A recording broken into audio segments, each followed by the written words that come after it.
Hello বিয়াস, আসসালামু আলাইকুম। কেমন আছেন আপনারা সবাই? আশা করি আল্লাহর রহমতে ভালো আছেন। আমরাও আল্লাহর রহমতে ভালো আছি আলহামদুলিল্লাহ। আজকে আপনাদের সাথে শেয়ার করব, দেখুন, নতুন একটা রেসিপি, মিষ্টি কুমড়া ফুলের বড়া।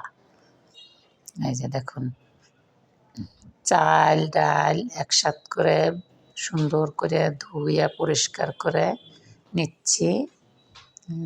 2-3টা, যতক্ষণ পর্যন্ত ঘোলা পানিটা পরিষ্কার না হয়, পরিষ্কার পানি বাড়ানো পর্যন্ত এটা ধুতে করবো সুন্দর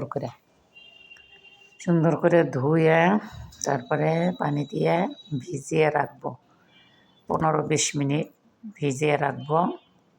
ভিজিয়ে রেখে তারপরে এই যে মিষ্টি কুমড়ার ফুলগুলা তোমার দাদাই আনছে বাজার থেকে, সুন্দর করে ছিঁড়ে এই যে বোটাটা ফালাই দিচ্ছি, ডান্ডিটা ফালাই দিয়ে সুন্দর করে ধুয়ে তারপরে হচ্ছে গিয়া সুন্দর করে ধুয়ে নিছি। ধোয়ার পরে এখন সুন্দর করে করব, কুচি কুচি করে ধনিয়া পাতার মতন কাটবো। ধনিয়া পাতা যেভাবে কাটে ওইভাবে সুন্দর করে, একটু বড় হইলেও সমস্যা নাই, ধনিয়া পাতার মতন সুন্দর করে কুচি কুচি করে কাটবো। কেটে যে সুন্দর করে কেটে নিছি, অফ ক্যামেরায় কাটছি। এই যে কাটার পরে কি সুন্দর হয়েছে। আর আমাদের ভিডিওটা যদি ভালো লাগে, কোথাও একটু ভালো লাগে, প্লিজ সাবস্ক্রাইব, শেয়ার, কমেন্টস করে পাশেই থাকবেন, সাথেই থাকবেন। আপনাদের দোয়ায় আমাদের ছোট্ট চ্যানেলটা অনেক বড় হবে। তোবার জন্য দোয়া করবেন, রাফির জন্য দোয়া করবেন। এই যে ডালটা দেখেন ভিজিয়ে রাখছি, এখন একটু ব্লেন্ড করে নেব, নিয়ে তারপরে হচ্ছে গিয়া আপনার বড়ার জন্য রেডি হয়ে যাবে।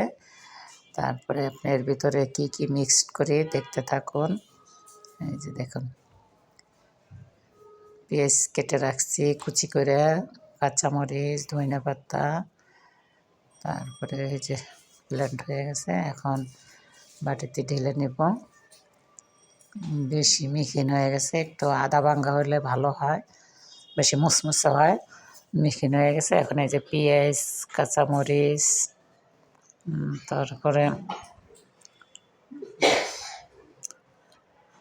হলুদের গুঁড়া, লবণ, ধনিয়ার গুঁড়া, জিরার গুঁড়া, একটু আদা রসুন পেস্ট দিয়ে সুন্দর করে মাখিয়ে নেব হাত দিয়ে। সব কিছু একত্র করে সুন্দর করে মাখবো। মেখে এই যে পেঁয়াজের ভিতরে দিয়ে দিলাম কুমড়ার ফুলগুলা। এই যে এখন ফুলগুলা দিয়ে সুন্দর করে মেখে নেব। মেখে নিয়ে হাঁড়িতে তেল দিয়ে দিচ্ছি, চুলা একটা হাঁড়ি বসিয়ে রাখছি। এখন হাঁড়িতে ধনিয়া পাতাটা একটু পরে দিলাম, ধনিয়া পাতাটা পরে দিলে সুন্দর কালারটা ডিসকালার হয় না, ওইভাবে থাকে সবুজ সবুজ। কিছু আস্তা রসুনের কোয়া দিয়ে দিলাম। সব কিছু মিলে একত্রে মেখে নিচ্ছি। খেতে যেমন মুচমুচে, খেতেও তেমন মজা। এই যে হালকা, বেশি তেল দেওয়া লাগে না, ডুবা তেল লাগে না, হালকা একটু তেল দিয়ে হাঁড়িটা গরম করে নিয়েছি। এখন এই যে এর ভিতরে বড়াগুলো পাতলা পাতলা করে সুন্দর করে দিয়ে দিচ্ছি। দেওয়ার পরে উল্টা পাল্টা উল্টাইয়া দেব। তারপরে 2-3বার উল্টাই দিলে সুন্দর পুড়বে না, মশমশা হবে, লাল লাল হবে। তারপরে উঠিয়ে নেব। এই যে উল্টাই দিচ্ছি, অনেকগুলো একসাথে দিয়ে দিচ্ছি। এগুলো অল্প তেলেই হয়ে যায় ভাজা, ডুবা তেল লাগে না। ডুবা তেল দিলে সাথে সাথে মশমশায় পরে যায় শক্ত হয়ে। উল্টা পাল্টা ভেজে নিচ্ছি।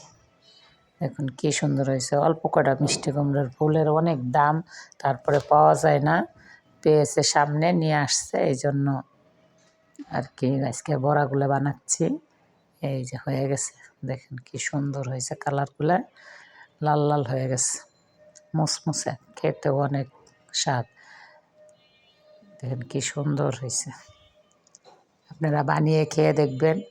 নতুন রাঁধুনি যারা আছেন তাদের জন্য অনেক সহজ, তারা একটু খেয়াল করে দেখলে পারবেন। আজকের জন্য মতো এতটুকু, আল্লাহ হাফেজ।